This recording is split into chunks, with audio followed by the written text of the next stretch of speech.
Let's do a quick revision of osteoarthritis. Osteoarthritis एक degenerative disease है जो बढ़ती उम्र के साथ होती है।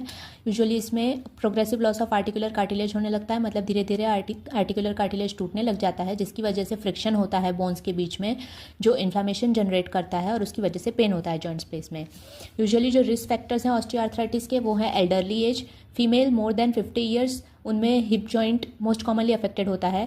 किसी को प्रीवियसली जॉइंट इंजरी की हिस्ट्री हो उसके अंदर भी ओए कॉमन है। ओबेसिटी की वजह से, mechanical stress, lower leg deformity हो मतलब बो लेग हो, नॉक नीज हो, ऐसे पेशेंट में भी ओए देखने को मिलता है। जेनेटिक फैक्टर्स और मेडिकेशंस भी ओए कॉज करती हैं। मोस्ट कॉमन अफेक्टेड जो जॉइंट है वो वेट बेयरिंग जॉइंट होते हैं ओए में, specially knee, hip, lower lumbar, spine. Clinical features पे आते हैं तो यूजुअली पेन देखने को मिलता है जो इंसीडियस ऑनसेट का होता है और इंटरमिटेंट इन नेचर में होता है। शार्प एक और बर्निंग पेन होता है। प्रोलॉन्ग्ड एक्टिविटी के साथ वो बढ़ता है और रेस्ट से पेशेंट को बेटर फील होता है। सीवियर ऑस्टियोआर्थराइटिस में पेन एट रेस्ट भी हो सकता है और एट नाइट में भी देखने को मिल सकता है।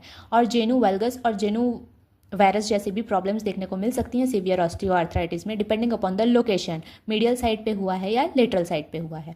स्टिफनेस ऑफ जॉइंट भी देखने को मिल सकता है, स्पेशली मॉर्निंग में, जो बहुत 1 घंटे से ज़्यादा नहीं लास्ट करता है, लेकिन it comes back at the end of the day. On examination muscle wasting देखने को मिल सकता है अफेक्टेड एरिया में, स्पेशली ओबीस्ड पेशेंट में। टेंडरनेस ऑन पाल्पेशन देखने को मिल सकता है। ऑस्टियोफाइट्स देखने को मिल सकते हैं।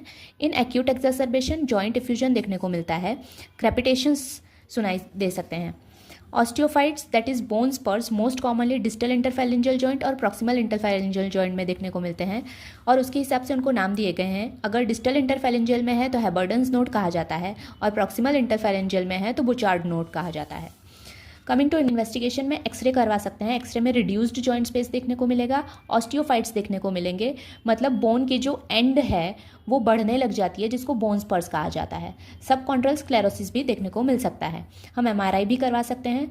अगर पेशेंट मोनो आर्थराइटिस के साथ आ रहा है तो हम उसमें आर्थ्रोसिंथेसिस करवाएंगे ताकि हम रूल आउट कर सकें सेप्टिक आर्थराइटिस और गाउट को।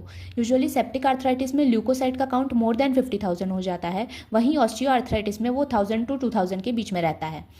मैनेजमेंट में नॉन फार्माकोलॉजिकल मैनेजमेंट और फार्माकोलॉजिकल मैनेजमेंट है, जिसमें नॉन फार्माकोलॉजिकल मैनेजमेंट में exercise, weight loss, physiotherapy, hot and cold therapy भी करवा सकते हैं, जिससे पेशेंट को रिलीफ होगा।